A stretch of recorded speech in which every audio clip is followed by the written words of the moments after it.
ನೀನು ಎಂಥದೇ ವಿದ್ಯಾರ್ಥಿ ಆಗಿರಪ್ಪ, ನಿದ್ದೆ ಚೆನ್ನಾಗಿದ್ರೆ ಬುದ್ಧಿ ಚೆನ್ನಾಗಿರುತ್ತೆ. ನಿದ್ದೆ ಕೆಟ್ಟು ಓದಿದ್ರೆ ಬುದ್ಧಿ ಭ್ರಮಣೆ ಆಗುತ್ತೆ. You will not be able to do more performance or you will not be able to learn better with deprived sleep.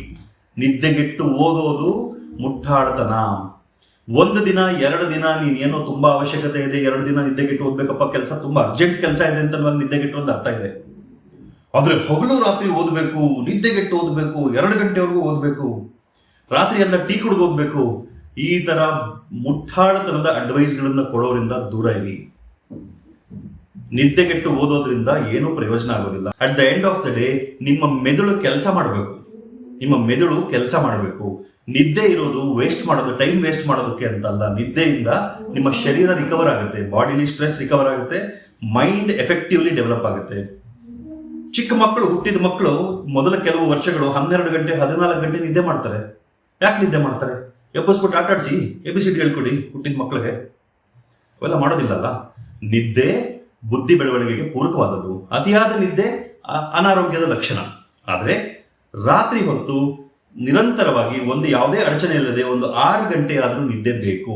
ಆಹಾರ ಪದ್ಧತಿ ಚಟುವಟಿಕೆಗಳು ಸರಿಯಾಗಿದ್ದಾಗ ರಾತ್ರಿಯ 6 ಗಂಟೆ ನಿದ್ದೆ ಸರಿಯಾಗಿರುತ್ತೆ. ನಮ್ಮ ವ್ಯವಸ್ಥೆ ಒಳಗಡೆ ಆಹಾರ, ಶುದ್ಧವಾದ ಆಹಾರ, ಪೌಷ್ಟಿಕವಾದ ಆಹಾರ, ಒಂದು ಸಮತೋಲನವಾದ ಆಹಾರ ಇರುತ್ತೆ. ಬೆಳಗ್ಗೆ ಯೋಗ, ಸಂಜೆ ಆಟ ಇರುತ್ತೆ, ದೈಹಿಕ ಚಟುವಟಿಕೆ ಇರುತ್ತೆ. ಇದೆಲ್ಲ ಇದ್ದಾಗ ರಾತ್ರಿ 6 ಗಂಟೆ ನಿದ್ದೆ ಕಂಪಲ್ಸರಿ ಮಾಡಲೇಬೇಕು. ಅದೇ ಟೈಮಿಗೆ ಮಲಗಬೇಕು, ಅದೇ ಟೈಮ್ಗೆ ಹೇಳ್ಬೇಕು. ಸರ್ ಇವತ್ತು ನನಗೆ ಜೋಶ್ ಇದೆ ಸರ್, ನಾಳೆ ಬೆಳಗ್ಗೆ ಟೆಸ್ಟ್ ಇದೆ ಸರ್, 2 ಗಂಟೆವರೆಗೂ ಓದ್ಕೊಂಡ್ಬಿಡ್ತೀನಿ, ಬೆಳಗ್ಗೆ 8 ಗಂಟೆಗೆ ಎದ್ದೊಳ್ತೀನಿ, ನಥಿಂಗ್ ಡೂಯಿಂಗ್. 11ಕ್ಕೆ ಮಲಕ್ಕೋ, 5ಕ್ಕೆ ಎದ್ದೋಳು. ಸರ್ ಟೆಸ್ಟ್ ಇದೆ ಸರ್, ಬೆಳಗ್ಗೆ ಯೋಗ ಮಾಡೋದಿಲ್ಲ, ನಾನು ಟೆಸ್ಟ್ಗೆ ಹೋಗ್ತೀನಿ. ನೋ, ಮಾಡಬೇಕಾದ್ದೆಲ್ಲ ಮಾಡಬೇಕು. ಅದ್ರ ಜೊತೆಯಲ್ಲಿ ನೀನು ಪ್ಲಾನ್ ಮಾಡಿ ಎಕ್ಸಿಕ್ಯೂಟ್ ಮಾಡಬೇಕು. ಸೊ ನಿದ್ದೆ ಕೆಡೋದ್ರಿಂದ ಮೆದುಳಿನ ಪರ್ಫಾರ್ಮೆನ್ಸ್ ಕಡಿಮೆ ಆಗುತ್ತೆ, ಸ್ಟ್ರೆಸ್ ಲೆವೆಲ್ ಬಿಲ್ಡ್ ಆಗುತ್ತೆ, ರೆಸ್ಟ್ಲೆಸ್ನೆಸ್ ಹೆಚ್ಚಾಗುತ್ತೆ, ಅಟೆನ್ಷನ್ ಸ್ಪ್ಯಾನ್ ಕಡಿಮೆ ಆಗುತ್ತೆ, ಕಾನ್ಸಂಟ್ರೇಷನ್ ಹಾಳಾಗುತ್ತೆ, ಆಂಗ್ಸೈಟಿ ಹೆಚ್ಚಾಗುತ್ತೆ. ಇದೆಲ್ಲ ಆದಾಗ ಶಾರೀರಿಕವಾಗಿ ಕೂಡ ರೋಗಗಳು ಬರಕ್ಕೆ ಶುರುವಾಗುತ್ತೆ.